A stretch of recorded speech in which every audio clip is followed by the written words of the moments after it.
옛날 아주 작은 마을에 다람쥐와 토끼가 사이좋게 살고 있었습니다. 그런데 이제 겨울이 되고 눈이 날리고 눈이 쌓여서 더 이상 먹이를 구할 수 없게 되었을 때 길에서 우연히 이 토끼와 다람쥐가 만났습니다. 서로 안부를 묻고 먹잇감을 구했냐고 이야기할 때 내게 당근 하나밖에 없다고 토끼가 말합니다. 그런데 다람쥐는 내게는 도토리 몇 알만 있을 뿐이야 라고 이야기를 합니다. 그러면서 그들은 거기서 토끼가 당근을 반틈 분질러 부러뜨려서 반틈을 나눠줬습니다. 그러면서 다람쥐에게 주면서 다람쥐야 이거라도 먹을래? 라고 했습니다.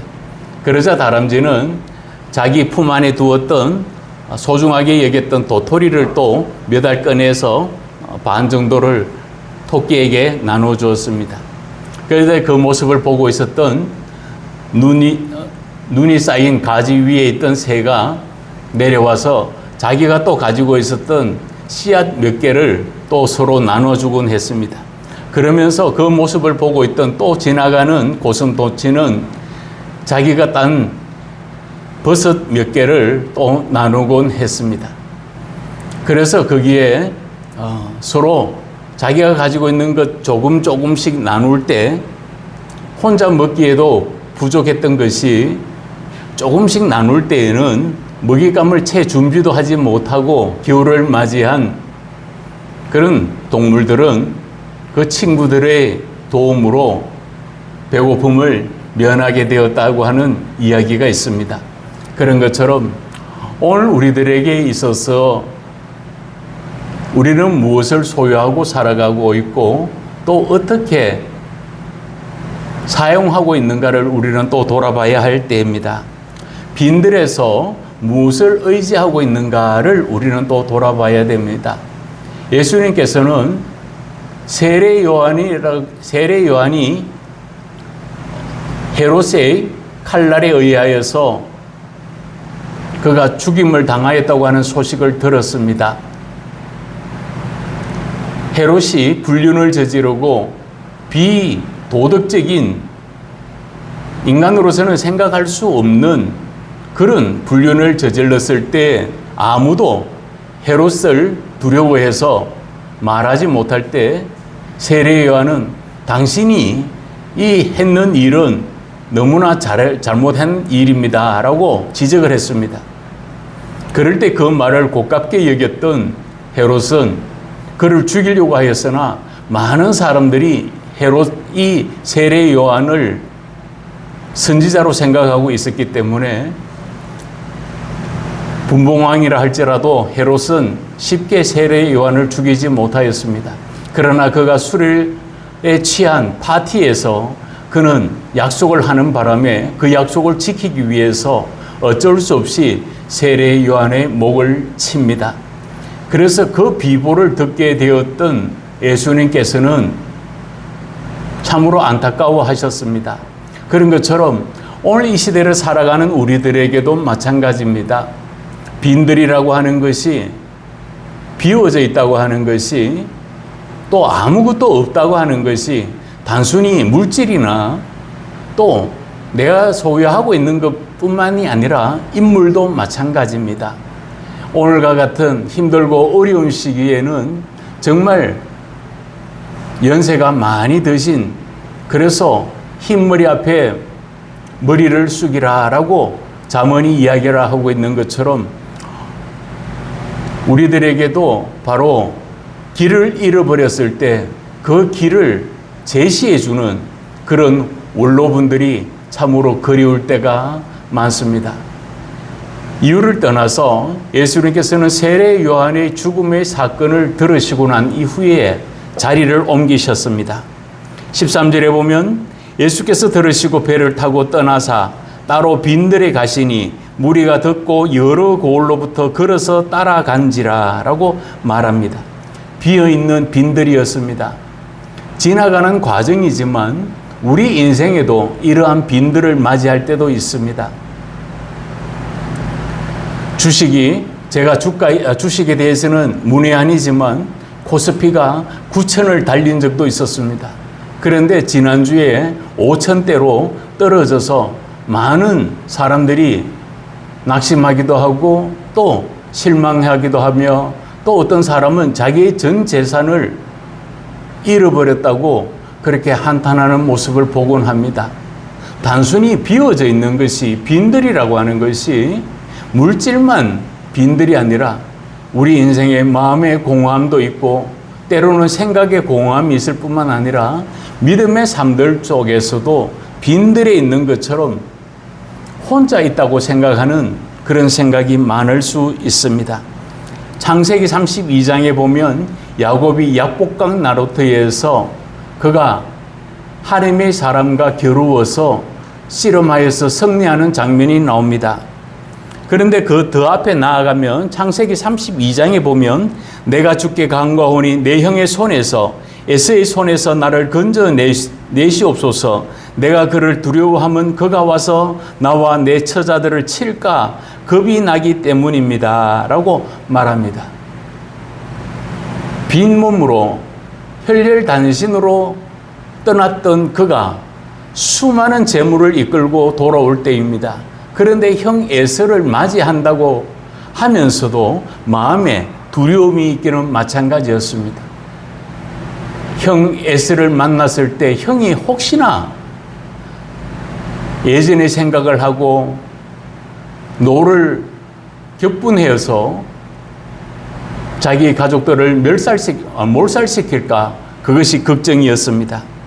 형 에서에게 자신의 재산을 준다고 한 분기, 두 분기, 세 분기 이렇게 나누어서 그렇게 배열을 하고 진을 치고 또 앞으로 행진하는 그런 경우였습니다. 그런데 야곱은 제일 마지막에 약복강에서 그가 남아 있으면서 그가 하느님이 보내신 사람과 씨름하고 있는 것을 봅니다. 창세기 28장에도 보면 야곱이 아무것도 없을 때 라반의 집을 외삼촌 집으로 나아갈 때 그가 빈들에서 잠을 청합니다.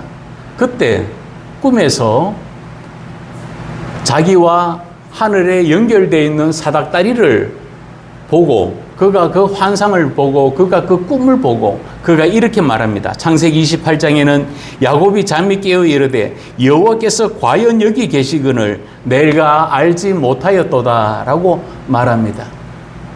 창세기 28장의 세월이 창세기 32장의 세월이 오도록 똑같은 빈손이었습니다. 그러나 그곳에서 그는 꿈을 통해서 하나님이 자기와 함께하고 계신다는 것을 확신하였습니다. 그리고 오랜 세월을 살고 그리고 수많은 재물을 가지고 그가 금의한양하면서 그가 돌아오는 순간에도 약복강이라고 하는 그 순간에 머물러 있을 때는 그가 어쩔 수 없는 형의 존재에 대해서 두려움을 느낄 수밖에 없었습니다. 그런 것처럼 하나님이 살아계심을 느꼈을 때 그는 모든 것들 속에서 만족하였고 기뻐하였고 또 형통할 수가 있었습니다. 그런데도 불구하고 이 야곱이 약복강에서 그늘진 생각을 하고 있습니다. 뜬 눈으로 밤을 지새다가 그가 천사를 만나서 천사와 씨름하여서 그가 밤을 지새우는 모습을 봅니다. 그럴 때 성경에 보면 그가 이르되 너의 이름을 다시는 야곱이라 부를 것이 아니요 이스라엘이라 부를 것이니 이는 너가 하나님과 및 사람들과 겨루어 이기었음이니라 라고 이야기를 하고 있습니다. 야곱이 이스라엘로 이름을 바꾸었습니다. 그 이름을 바꾼 분이 바로 하나님이십니다. 이스라엘이라고 하는 것은 자신의 연약함을 인정하고 하나님을 붙드는 사람이라는 뜻도 포함되어 있습니다. 그가 어머니의 태중에 있을 때 먼저 나가기 위해서 쌍둥이였던 그들이 야곱이 바로 먼저 형 에서보다 먼저 나가기 위해서 형의 발 뒤꿈치를 잡았습니다. 그 정도로 그는 욕심이 많은 사람이었습니다. 태어날 때 형의 발 뒤꿈치를 잡고 또 형 에서를 속이고 그리고 또 장자권을 취하였던 그가 이제는 형의 발 뒤꿈치를 잡는 사람이 아니라 하나님을 붙드는 사람으로 똑같이 붙드는 것이었지만 예전에는 세상을 붙들었고 조건을 붙들었고 환경을 붙들었던 그가 이제는 하나님을 붙드는 사람이 되었다는 것을 말씀하고 있더라는 겁니다. 그런데 하나님의 사람이 되고 하나님을 붙드는 데는 대가가 필요했습니다. 그래서 성경에서는 예전 번역에서는 환도뼈를 절었다라고 이야기를 합니다. 바로 이 허리 아랫부분이 바로 어스러질 정도의 그 고통을 이겨내고 천사와 씨름하였던 것을 보게 됩니다. 그런 것처럼 대가 없이 주어지는 것은 아무것도 없습니다. 하나님의 은혜를 붙들기 위해서 세상의 모든 것들을 내려놓는다고 하는 것은 결코 쉬운 일이 아닙니다. 믿음을 가지고 있지만 내가 그 믿음 가운데서 하나님을 의지한다고 하는 것은 참으로 힘들고 어려울 수 있습니다. 두 번째는 예수님의 긍휼로 빈들을 벗어날 수가 있다고 말하고 있습니다. 마태복음은 이렇게 말합니다. 저녁이 되매 제자들이 나와 이르되 이곳은 빈들이요 때도 이미 저물었으니 무리를 보내어 마을에 들어가 먹을 것을 사 먹게 하소서라고 말합니다. 그 당시에는 많은 청중들이 모여서 예수님의 말씀을 듣고 예수님이 병 고쳐주시고 귀신을 쫓아내시고 또 복음을 전가하시는 그런 사역을 통해서 시간 가는 줄 몰랐습니다. 그런데 만났던 사람이 이제는 저녁이 되었습니다. 어느덧 저녁이 되고 보니 배고픔이 찾아왔습니다. 그런데 그곳은 빈들이었습니다. 그런데 제자들이 와서 그 있는 사실과 조건, 그리고 환경에 대해서 정확하게 말합니다. 여기는 빈들이고 먹을 것이 없고, 그러니 이 사람들을, 청중들을 다 보내어서 자기들끼리 알아서 먹고, 알아서 배부름을 해결하고 오라고 그렇게 이야기를 합니다. 제자들은 모인 사람들의 숫자를 헤아렸습니다. 그리고 음식 비용을 걱정하게 되었습니다. 이 사람들을 다 먹이려고 하면 얼마나 많은 돈이 필요한지 모릅니다 라고 이야기를 했습니다. 그런데 예수님이 보는 관점은 달랐습니다. 오늘 본문 14절이 말합니다. 예수께서 나오사 큰 무리를 보시고 불쌍히 여기사 그 중에 있는 병자를 고쳐주시니라 라고 이야기를 합니다. 제자들은 똑같은 무리를 보고 똑같은 청중을 바라보았지만 그 사람을 하나의 숫자로 보았습니다. 1명, 2명, 3알이 보고 몇천 명이 모였구나. 이 사람들을 배부르게 하려면 몇 인분의 음식에 얼마나 되는 돈이 필요하겠다를 보았습니다. 그런데 예수님께서는 숫자를 보시지 않았습니다. 사람의 인원을 보시지 않았습니다. 오히려 그 사람들의 형편을 보았습니다. 불쌍히 여기셨다라고 하는 바로 이 긍휼히 여기셨다는 뜻입니다. 그래서 이 헬라어로는 스플랑크니조마이라고 읽습니다. 스플랑크니조마이라고 하는 것은 원래는 사람의 장기의 한 부분을 이야기할 때 사용하는 단어이기도 합니다. 즉 장기 안에 바로 어떤 심장이나 간이나 이런 것들이 있지 않겠습니까? 그런 것처럼 예수님은 바로 그 심장이 터질 것 같은 마음으로 그들을 불쌍히 여기셨다고 이야기를 합니다. 어떻게 해요? 바로 갈 바를 알지 못하기 때문입니다. 아무리 로마의 그 식민지 하에 있지만 그들은 지금 갈 길을 잃어버렸습니다. 영혼의 갈 길도 잃어버렸고 믿음의 갈 길도 잃어버렸고 하나님을 찾는 길도 잃어버렸습니다. 그럴 때 바로 회개하라 천국이 가까웠느니라 라고 말씀하시면서 그 수많은 사람들에게 바로 하나님의 거룩한 은혜 가운데 나아가는 내가 곧 길이요 진리요 생명이니 라고 말씀하시면서 바로 그 모인 사람들을 모두 다 불쌍히 여기셨습니다. 창자와 심장이 정말 끊어질 것 같은, 부서질 것 같은 그런 아픔으로 바로 그들을 바라보셨다라고 성경은 이야기하고 있습니다. 그런 것처럼 사람은 사람을 볼 때 그 사람이 내게 어떤 유익을 줄 것인가를 생각하는 경우도 있습니다. 그렇기 때문에 어떤 회사에서 회사와 회사가 계약을 맺을 때도 마찬가지입니다. 어떤 본청과 밑에 있는 하청이 직영이 계약을 맺을 때 바로 그 조건들이 있지 않습니까? 그렇지만 하나님께서는 그 사람을 조건으로 보시지 않았습니다. 사람들을 바로 가슴 아프게 그렇게 바라보셨습니다. 시편에 보면 이런 말씀이 나옵니다. 시편 145편에 보면 손을 펴사 모든 생물의 소원을 만족해 하시는도다. 여호와께서는 자기에게 간구하는 모든 자, 곧 진실하게 간구하는 모든 자에게 가까이 하시는도다 라고 말씀합니다. 손을 펴신다고 이야기를 합니다. 하나님이 손을 웅크리고 계신다는 그런 뜻이 아닙니다. 하나님이 손을 펴시고 바로 손을 벌리시고 팔을 벌리시고 그들을 안아주신다고 성경은 말씀하고 있는 것입니다. 그런 것처럼 하나님이 손을 펴시고 하나님이 도우심의 손길을 더하여 주실 때 우리는 다시 한번 일어설 수가 있고, 하나님이 인간적인 조건이 아니라 하나님이 바로 심장이, 하나님이 장기가 터져나갈 것 같은 그런 아픔으로 그 백성들을, 거기에 모인 사람들을 바라볼 때 바로 하나님의 역사는 또 일어났습니다. 현대에도 마찬가지입니다. 우리가 무엇을 바라보고 살아가느냐 하는 것이 참으로 중요할 때입니다. 교회에는 목표가 있습니다. 교회에 한 해 한 해 바로 표어 선구도 있습니다. 올 한 해는 우리가 이렇게 살아갑시다 라고 말합니다. 제 뒤에 있는 곳에 밑에 이렇게 성경 구절이 이사야 33장 16절로 올해의 표어의 말씀을 삼고 있습니다. 물론 그것도 중요합니다. 우리가 사역에 또한 어떤 프로그램도 필요하고 교회의 목표도 필요합니다.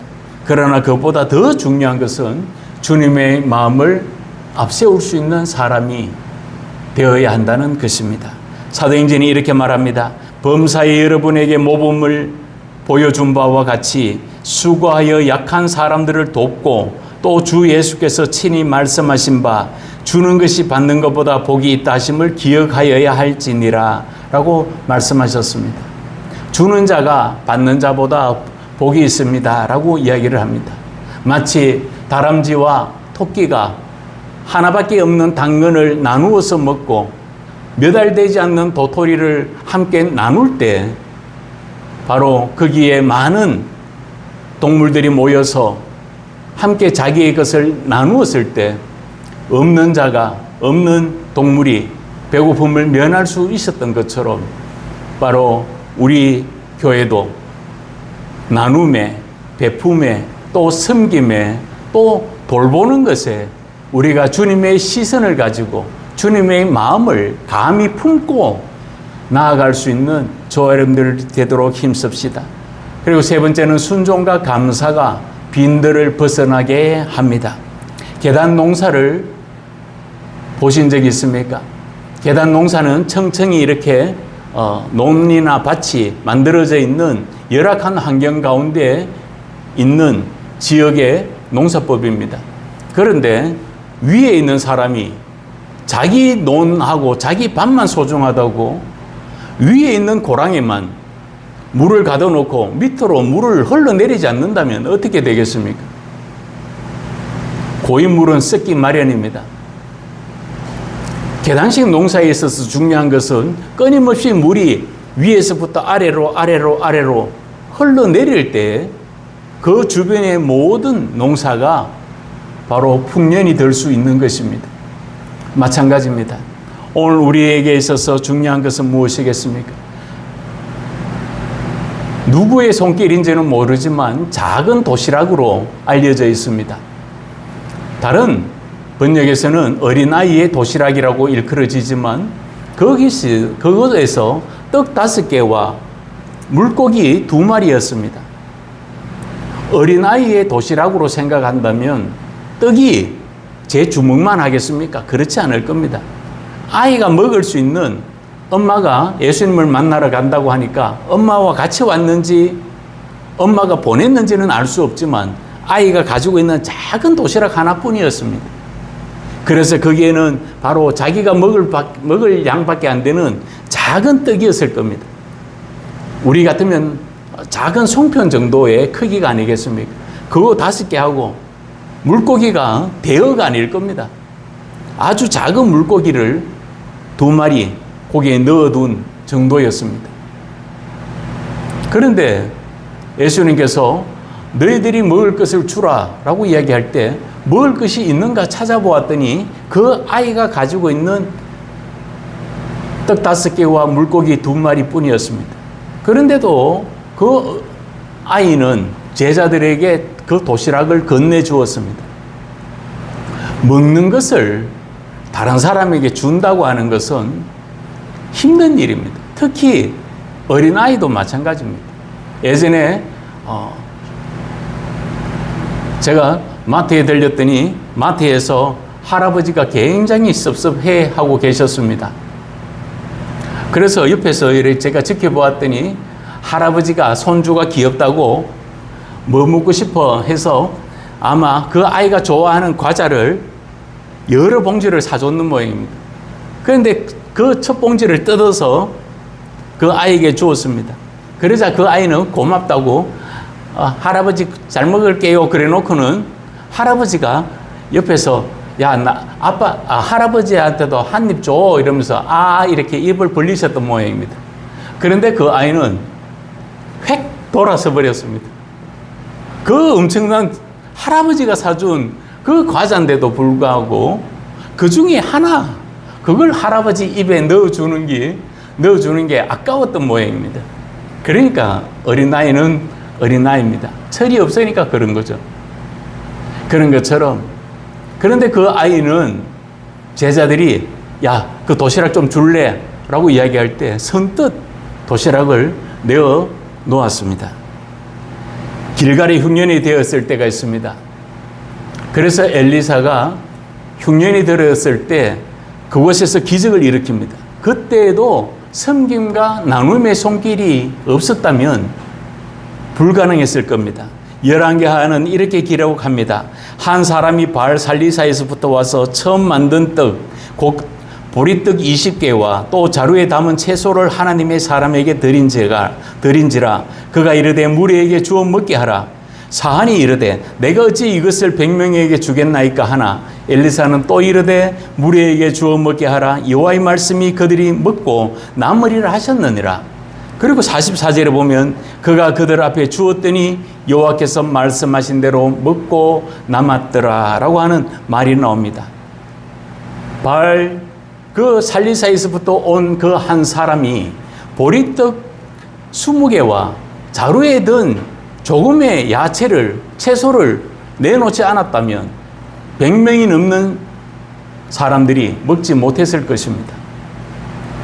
그러나 이 자기가 먹을 것을 아낌없이 내어놓았을 때 엘리사가 기도하고 축복하였을 때 그곳에 있는 모든 무리들이 다 먹게 되었다고 성경은 이야기합니다. 그런 것처럼 수고 없는, 희생 없는 결과는 없습니다. 어린아이들이 또 학업에 매진하고 있는 학생들이 공부하지 아니하고 좋은 성적을 거둔다고 하는 것은 불가능한 일입니다. 마찬가지입니다. 땀 흘려서 일하지 아니하고 하루아침에 돈을 많이 벌 수 있는 것은 없습니다. 그러므로 성실로 식물을 삼으라 라고 말씀하고 있지 않습니까? 오늘 보면 16절이 말합니다. 예수께서 이르시되 갈 것 없다. 너희가 먹을 것을 주라 라고 이야기를 합니다. 그럴 때 가지고 온 것이 바로 도시락이었습니다.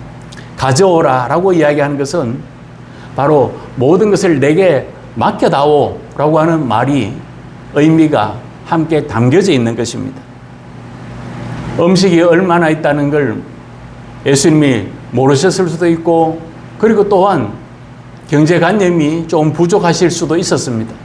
그렇지만 예수님께서는 바로 내게 가져오라 라고 하는 회로라고 하는 말을 씁니다. 바로 내게 맡겨라 라고 이야기를 하시는 것입니다. 그런 것처럼 충분히 준비하고 많은 것을 가져오라고 말씀하지 않았습니다. 있는 것 그 자체를 가지고 오라 라고 이야기를 하셨습니다. 예수님은 또 하나님은 우리들에게 엄청난 믿음을 요구하시지 않습니다. 너희에게 작은 겨자씨와 같은 믿음만 있다면, 눈에 보이지도 않을 그런 믿음 정도의 아주 작은 믿음의 분량만 있더라 할지라도 이 산을 들어서 저 산으로 옮기라 하면 그대로 될 것이라고 말씀하고 있지 않습니까? 그런 것처럼 오늘 우리는 더 주목해야 할 부분이 있습니다. 19절에 보면 하늘을 우러러 축사하시고 떡을 떼어 제자들에게 주시매 제자들이 무리에게 주니 라고 이야기를 합니다. 예수님은 바로 그 환경 가운데서 축사하셨다고 이야기를 합니다. 축복의 기도를 드리신 것입니다. 모든 것이 다 이루어질 만큼 모든 사람들이 그 군중들과 청중들이 다 먹을 만큼의 음식이 모여 있는 것이 아닙니다. 그런데도 불구하고 축복하고 감사하셨습니다. 그런 것처럼 오늘 우리들은 내게 있는 것 이 정도로만 하나님 앞에 나아가면 됩니다. 우리가 무엇을 부풀린다고 해서, 우리가 무엇을 감춘다고 해서 달라질 것은 아무것도 없습니다. 그런 것처럼 저와 여러분들이 내게 있는 것이 무엇인가를 돌아보고 오직 하나님의 거룩한 은혜 앞에 있는 그대로만 나아가면 됩니다. 내 모습 이대로 받아주시옵소서라고 하는 찬양이 있는 것처럼 우리의 지금 이 모습 이대로 실패했습니까? 괜찮습니다. 낙심했습니까? 괜찮습니다. 좌절했습니까? 예수님은 괜찮다고 말씀할 겁니다. 힘들었지라고 우리의 어깨를 토닥여 주실 것입니다. 성경이 말합니다. 이사야서에 보면 오라 너희 모든 목마른 자들아 물로 나오라. 돈 없는 자도 오라. 너희는 와서 사 먹되 돈 없이 값없이 와서 포도주와 젖을 사라 라고 이야기를 합니다. 하나님의 무조건적인 사랑과 초청이 바로 이 이사야를 통해서 선포되고 있습니다. 돈 없는 사람도 괜찮습니다. 권력이 없는 사람도 괜찮습니다. 힘이 없는 사람도 괜찮습니다. 건강하지 못한 사람도 괜찮습니다. 정신이 온전하지 못한 사람도 괜찮습니다. 모두 다 하나님 앞으로 오십시오라고 초청하고 있는 것입니다.